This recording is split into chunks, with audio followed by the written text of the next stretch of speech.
Mes parents ont dit nonchalamment, ta sœur a besoin d'argent pour son rêve, et tu viens de vendre ton appartement. J'ai pris une grande inspiration et j'ai répondu, je ne financerai pas son fantasme avec mon avenir. Puis ils m'ont réellement poursuivi en justice. Mon nom est Jackie D. Clark et j'avais 28 ans quand mes parents m'ont regardé dans les yeux et ont nonchalamment décidé que mon avenir appartenait à ma sœur cadette. Ils ne l'ont pas dit de manière dramatique au début. Il n'y a pas eu de cris, pas de porte claquée, pas de musique d'avertissement comme il y en aurait dans un film.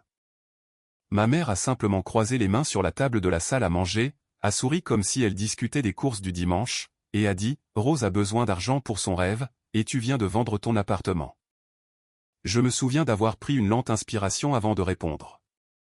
Je ne financerai pas son fantasme avec mon avenir. À l'époque, je pensais que cette phrase mettrait fin à la conversation. Au lieu de cela, elle est devenue la première pierre d'un glissement de terrain qui se terminerait par mes propres parents me poursuivant en justice. Pour comprendre pourquoi j'ai refusé, vous devez comprendre ce que cet appartement signifiait pour moi. J'ai grandi dans une maison où l'argent n'était jamais juste de l'argent. C'était la raison pour laquelle ma mère pleurait sur les avis de retard au comptoir de la cuisine. C'était la raison pour laquelle mon père disparaissait pendant des jours chaque fois que les factures s'accumulaient trop. C'était la panique silencieuse sous chaque dîner, chaque fête, chaque formulaire de voyage scolaire que j'ai appris à ne pas ramener à la maison parce que je connaissais déjà la réponse. Au moment où j'ai obtenu mon diplôme d'infirmière à 22 ans, j'avais une règle gravée en moi. L'indépendance financière n'était pas un luxe. C'était de la survie. Alors, j'ai travaillé en double service à l'hôpital Mémorial. J'ai pris tous les week-ends que personne ne voulait. J'ai vécu de ramen, de produits d'épicerie en solde et de café qui avaient le goût de carton brûlé. J'ai manqué des anniversaires. J'ai sauté des vacances. J'ai regardé des amis décorer des appartements avec des meubles assortis pendant que je dormais sur un matelas par terre en me disant qu'un inconfort temporaire valait mieux qu'une dépendance permanente. À 22 ans, j'ai réussi à rassembler assez pour un acompte sur un minuscule appartement d'une chambre. Il avait des murs fins, une moquette beige LED, et un lavabo de salle de bain qui fuyait à moins de tourner la poignée exactement comme il fallait. Mais c'était le mien. Chaque paiement d'hypothèque me donnait l'impression de placer une brique entre moi et le chaos d'où je venais. 6 ans plus tard, mon agent immobilier, Monica, a appelé un mardi après-midi alors que j'étais assise dans ma voiture devant l'hôpital, encore en blouse, trop fatiguée pour rentrer chez moi. Jackie, dit-elle presque à bout de souffle. Nous avons une offre en espèces, évaluation complète, 185 000. Pendant un moment, j'ai juste regardé à travers mon pare-brise la pluie qui glissait sur la vitre. Après le remboursement de l'hypothèque et les frais, je repartirai avec 94 500 $, plus d'argent que je n'en avais jamais vu en un seul endroit, plus que ce que mes parents n'avaient jamais réussi à garder sans qu'une urgence ne l'avale tout entier. Mais je ne prévoyais pas de célébrer en le dépensant. J'avais fait des recherches pendant des mois. Mon plan était d'acheter un duplex, de vivre dans une unité, de louer l'autre, et de laisser le locataire couvrir la majeure partie de l'hypothèque pendant que je constituais mon capital. Ce n'était pas glamour. Ce n'était pas émotionnel. C'était pratique, stable, et à moi. J'ai parlé de la vente à ma famille lors de notre dîner mensuel. Ma mère m'a félicité, mais sa voix avait une douceur étrange, le genre qu'elle utilisait quand elle voulait déjà quelque chose. Mon père a à peine réagi. Ma sœur cadette, Rose, n'a pas levé les yeux de son téléphone. Rose avait 24 ans, jolie, dramatique, et talentueuse de la manière dont les gens faisaient des éloges parce que c'était plus facile que de demander ce qu'elle prévoyait d'en faire. Elle avait un diplôme en art visuel qu'elle utilisait à peine, vivait toujours à la maison, et parvenait d'une manière ou d'une autre à traiter la responsabilité comme une insulte. Pendant que je travaillais 60 heures par semaine pendant mes études d'infirmière, elle suivait des ateliers de poterie, publiait des photos mélancoliques de pinceaux, et voyageait en sac à dos à travers l'Europe avec de l'argent que mes parents insistaient être une expérience unique dans une vie. 2 semaines après avoir annoncé la vente de l'appartement, Rose m'a envoyé un texto. Réunion de famille demain à 14 h. Opportunité d'affaires importante. Ne sois pas en retard. Rose ne s'était jamais intéressée aux affaires de sa vie. Le lendemain après-midi, je suis entré dans la maison de mon enfance et me suis arrêté à l'entrée du salon. Rose se tenait à côté d'un chevalet couvert de panneaux d'affichage, de photos brillantes, de palettes de couleurs, et de découpes de magazines. Mes parents étaient assis sur le canapé, souriant fièrement comme s'ils avaient été invités à une projection privée de son avenir. Rose frappa une fois dans ses mains. « J'ai trouvé ma vocation, dit-elle. J'ouvre une galerie d'art. » Elle a parlé pendant près de 40 minutes. Une galerie-boutique dans le quartier des arts du centre-ville. Artistes locaux, événements organisés, soirées vin, collectionneurs privés, rénovation, images de marque, assurance, inventaire, marketing, un bel espace qui se louait pour 8 000 $ par mois. Puis elle m'a souri. J'ai seulement besoin de 120 000 pour la lancer correctement. La pièce est devenue silencieuse d'une manière qui m'a donné la chair de poule. Ma mère m'a regardé, pas Rose. Mon père s'est raclé la gorge, non pas parce qu'il était surpris, mais parce qu'il attendait. Et soudain, j'ai compris. Ils ne m'avaient pas invité pour entendre le rêve de Rose. Ils avaient invité mon compte en banque. Le dimanche suivant, ma mère m'a réinvité pour ce qu'elle a appelé une discussion financière familiale, ce qui me disait déjà tout ce que j'avais besoin de savoir. Dans ma famille, personne n'utilisait le mot financier à moins d'être sur le point d'expliquer pourquoi quelqu'un d'autre devrait payer. Je suis arrivé à 14 heures précises, encore fatigué d'un service de nuit, et j'ai trouvé la salle à manger transformée en la version de Rose d'une salle de conseil.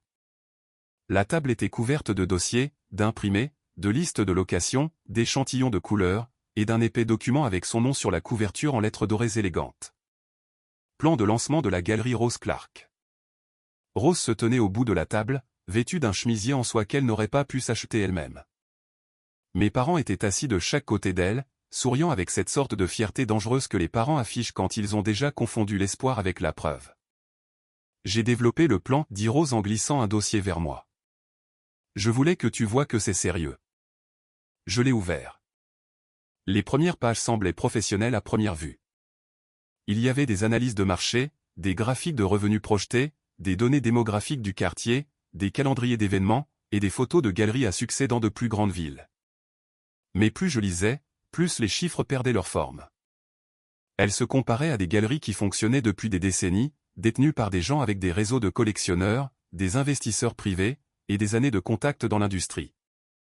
Rose n'avait pas de système d'inventaire, pas de relation avec les fournisseurs, pas encore de licence commerciale, et pas de voie réaliste pour atteindre 8 000 $ de loyer mensuel avant même de payer les services publics, le personnel, l'assurance, le marketing, ou les artistes. Ceci dit que tu prévois d'atteindre le seuil de rentabilité en 8 mois, dis-je prudemment. Rose hocha la tête. 6, si le premier trimestre se passe bien. Et sur quoi cela est-il basé? Elle sourit comme si j'avais posé la question facile. La demande. Le quartier des arts se développe. Les gens veulent des expériences maintenant, pas seulement des choses. Ce n'est pas une base financière, Rose. C'est une phrase tirée d'un article de magazine sur le style de vie. Le sourire de ma mère s'estompa.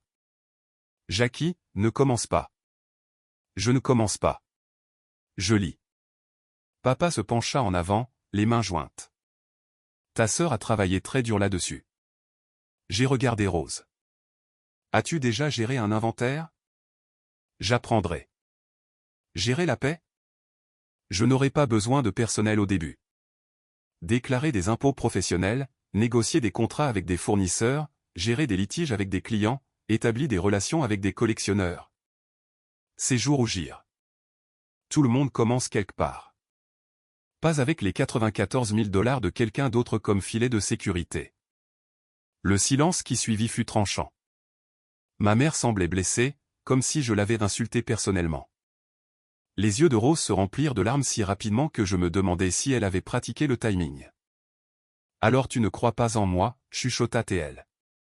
Je n'ai pas dit ça. Tu n'as pas besoin de le dire.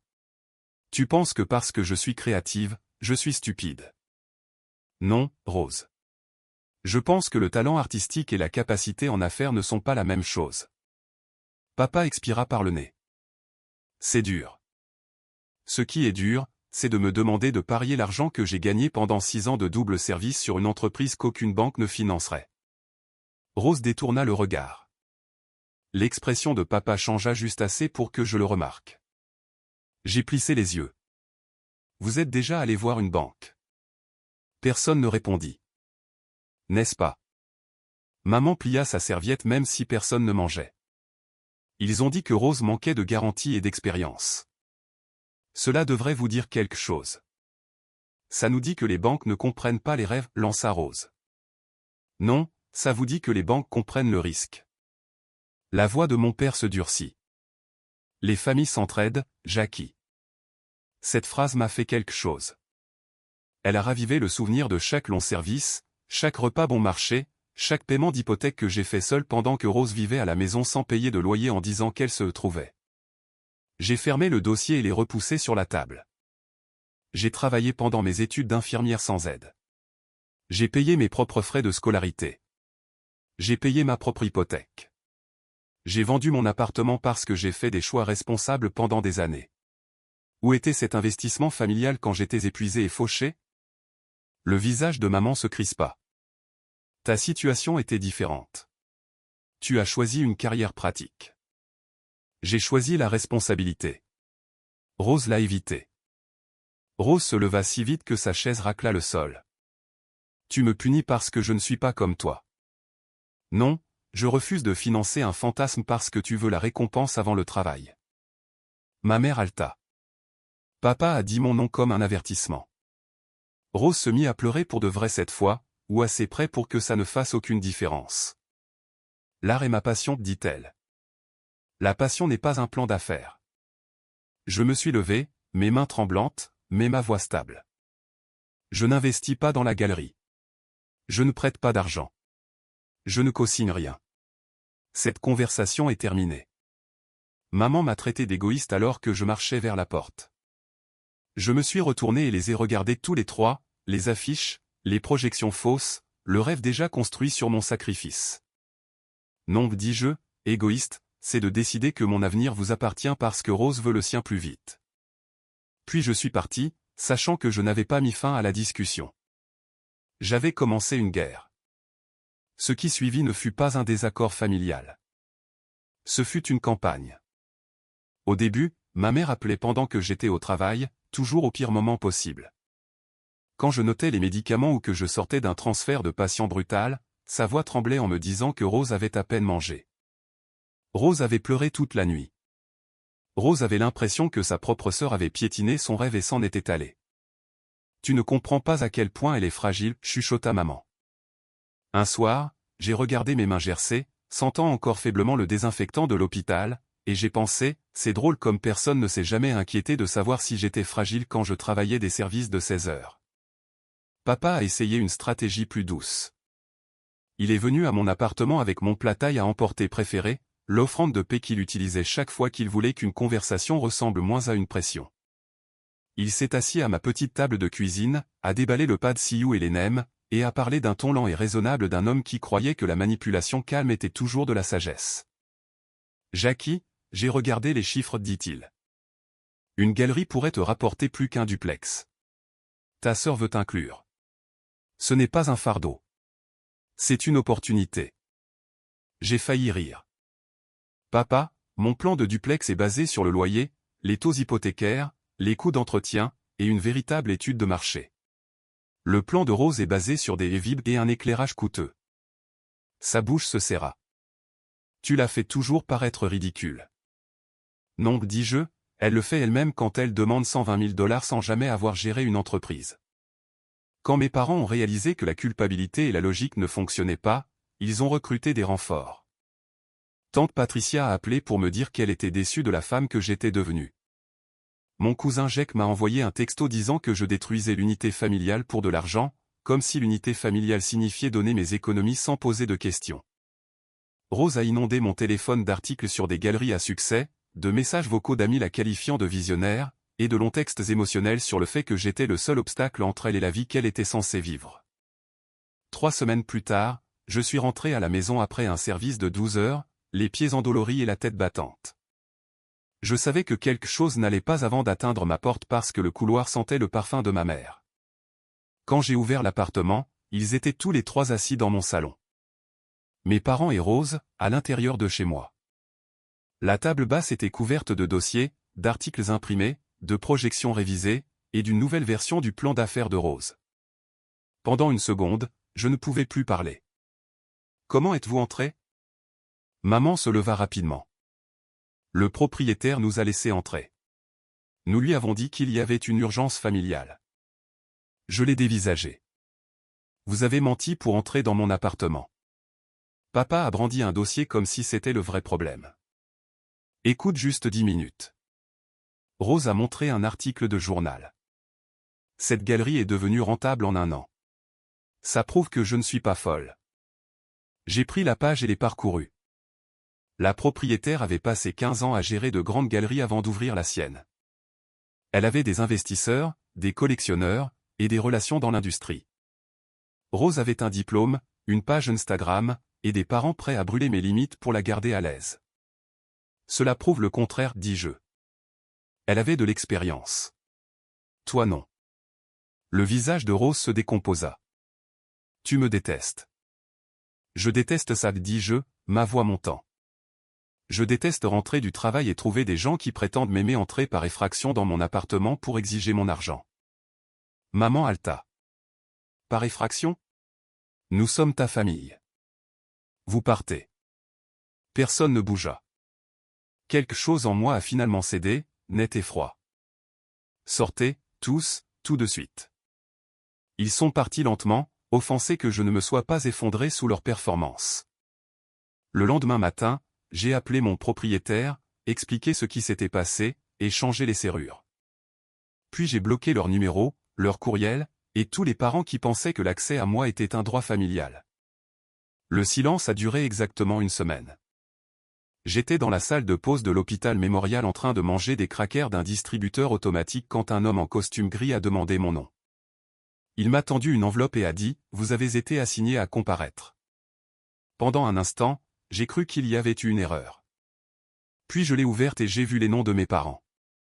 Rose était listée comme coplaignante. Il me poursuivait pour manquement aux obligations financières familiales et enrichissement sans cause.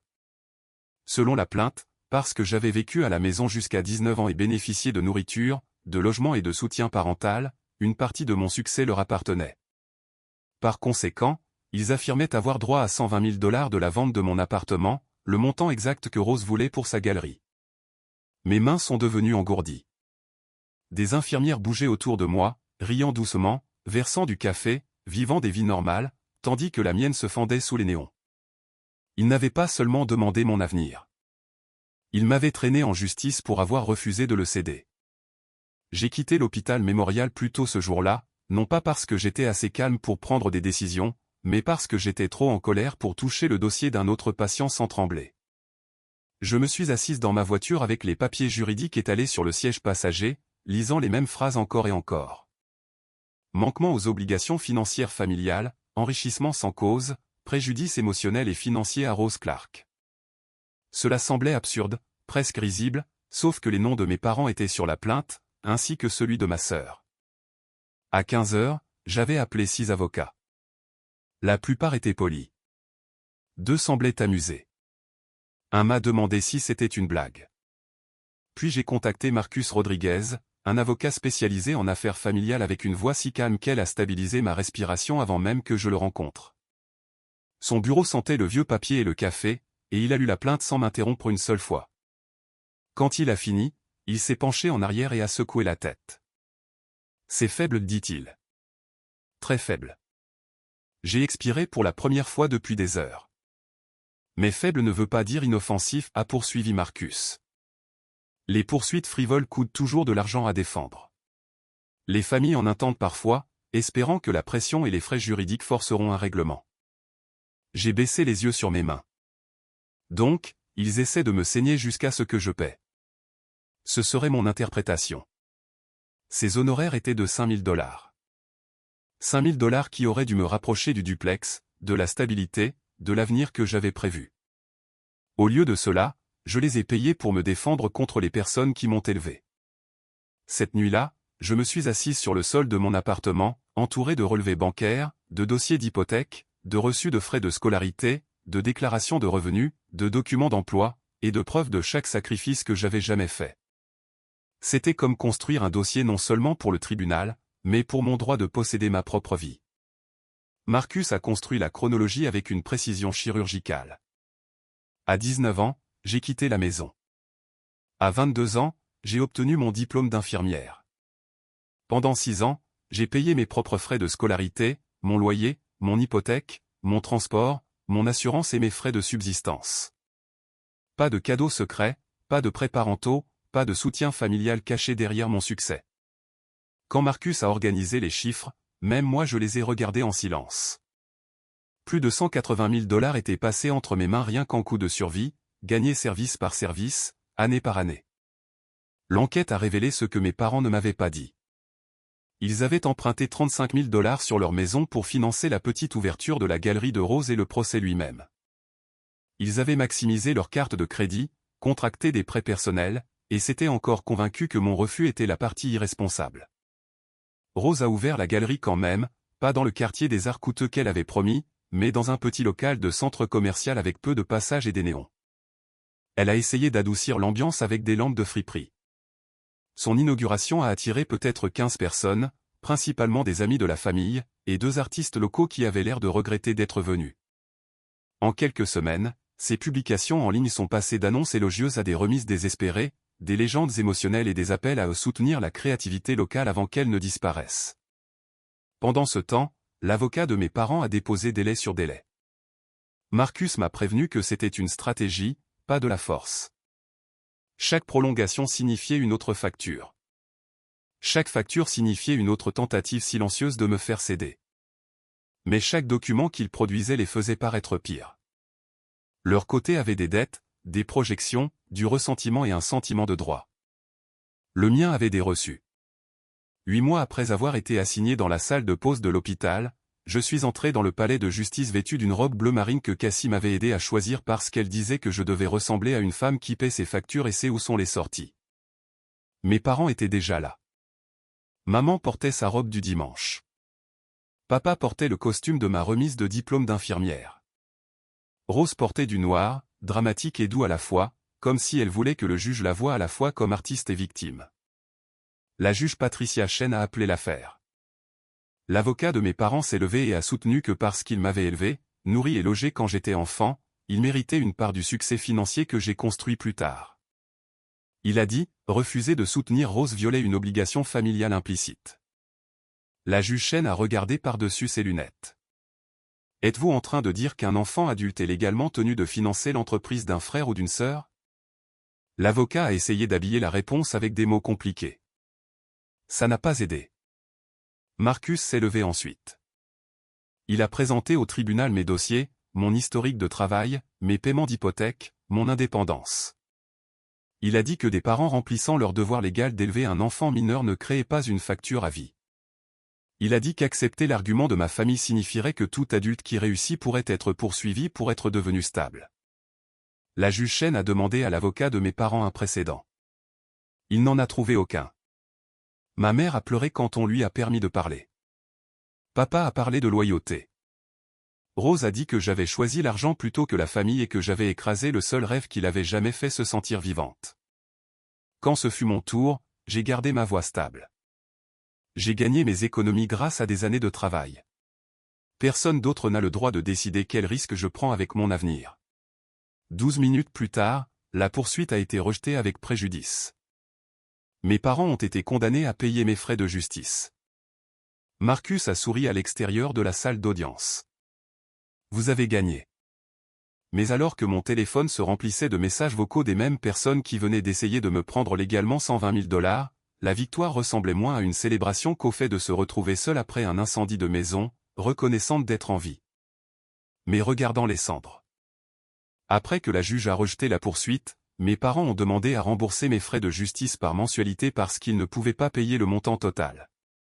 Marcus m'a dit que j'avais tout à fait le droit d'exiger un paiement immédiat, mais je ne pouvais pas me résoudre à les pousser à perdre la maison plus rapidement. J'ai accepté les versements, non pas parce que je leur pardonnais, mais parce que je refusais de devenir la méchante qu'ils avaient déjà décidé que j'étais. La nouvelle s'est répandue dans la famille plus vite que la vérité ne le fait jamais. Tante Patricia a dit que j'avais humilié mes parents au tribunal. Mon cousin Jake m'a accusé d'avoir choisi l'argent plutôt que le sang. Rose a publié des mises à jour vagues sur la trahison, la résilience, et comment certaines personnes ne pourraient jamais comprendre les artistes. Elle n'a jamais mentionné qu'elle avait poursuivi sa propre sœur pour 120 000 $. Elle n'a jamais mentionné qu'une juge avait rejeté l'affaire en quelques minutes. Pendant ce temps, sa galerie continuait d'échouer exactement comme les chiffres l'avaient prédit. L'emplacement du centre commercial n'avait pas de passage naturel. Le loyer était trop élevé, les ventes trop faibles, et les publications glamour de Rose sont devenues des promotions désespérées. 8 mois après l'ouverture, le local était vide. Cassie, ma collègue, a été la première à le remarquer. Elle m'a envoyé une photo de fenêtre sombre et d'une pancarte manuscrite scotchée de travers sur la vitre. Fermée jusqu'à nouvel ordre. Plus tard, Madame Kim, mon ancienne voisine, m'a dit la vérité. Rose avait dilapidé environ 40 000 $ d'argent emprunté tout en ne vendant que pour quelques milliers de dollars d'art. Elle devait de l'argent aux artistes, avait des loyers en retard, et a laissé derrière elle des factures impayées. Mes parents avaient presque tout financé avec des cartes de crédit, des prêts personnels, et de l'argent emprunté sur leur maison. Ils n'avaient pas seulement parié sur le rêve de Rose. Ils avaient hypothéqué leur propre stabilité pour prouver que j'avais tort. 6 mois après le procès, j'ai finalisé l'achat du duplex que j'avais prévu d'acheter depuis le début. Ce n'était pas luxueux, mais c'était solide. Je vivais en bas, louais l'unité du haut à une enseignante tranquille nommée Marisol, et son loyer couvrait la majeure partie de mon hypothèque. Pour la première fois de ma vie, l'argent ne ressemblait pas à un incendie me poursuivant dans un couloir. Il ressemblait à de la terre sous mes pieds. Puis mon père a appelé. Sa voix semblait plus faible que dans mon souvenir. Il a admis que la galerie avait échoué. Il a admis qu'ils étaient en retard sur les paiements. Il a admis que la saisie immobilière devenait inévitable. Puis il a demandé, « Es-tu satisfaite maintenant ?» J'ai fermé les yeux. Non, je ne suis pas heureuse que vous souffriez. Mais je ne suis pas surprise.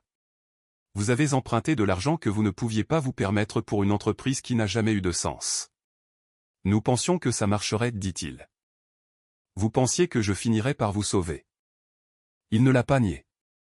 Quelques semaines plus tard, ma famille est soudainement devenue pleine de remords.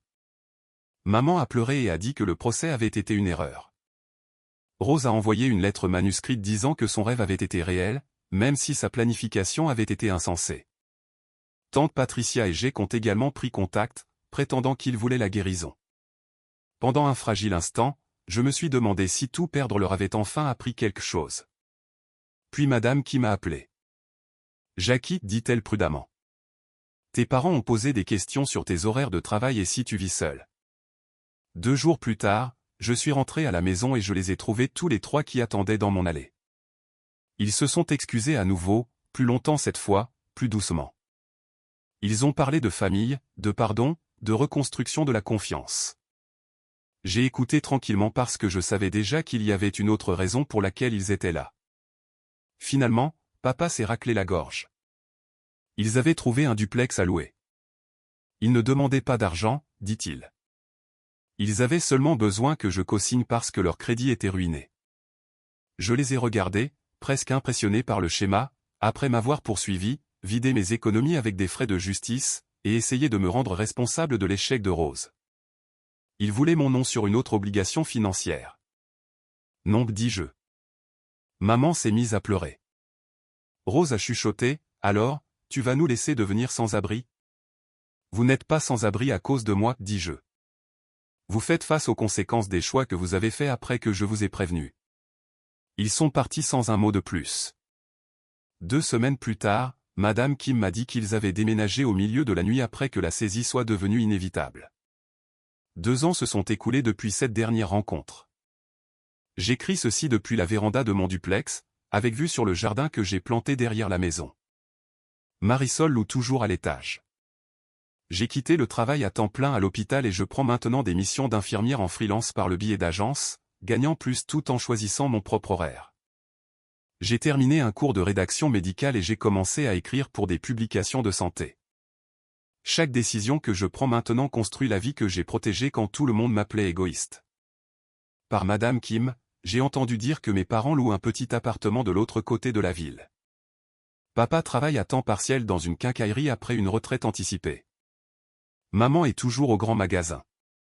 Rose a déménagé après des disputes d'argent et travaille maintenant dans un café tout en louant un minuscule studio qu'elle peut à peine se permettre. La galerie est restée sa seule expérience professionnelle et elle a duré 8 mois. Les gens me demandent parfois si je regrette d'avoir choisi l'argent plutôt que la famille. Je réponds toujours de la même manière. Je n'ai jamais choisi l'argent plutôt que la famille. J'ai choisi la responsabilité plutôt que le sentiment de droit. J'ai choisi la planification plutôt que le fantasme. J'ai choisi l'avenir que j'avais gagné plutôt que la culpabilité qu'ils ont essayé d'utiliser comme une arme. L'amour ne devrait pas arriver sous forme de facture. La famille ne devrait pas signifier abandonner tout ce que vous avez construit pour que quelqu'un d'autre puisse éviter de rendre des comptes. Parfois, la chose la plus douloureuse que vous perdez est l'illusion que les personnes les plus proches de vous feront ce qui est juste. Mais parfois, perdre cette illusion est ce qui vous libère enfin. J'ai vendu un appartement, mais ce que j'ai vraiment acheté, c'était ma liberté.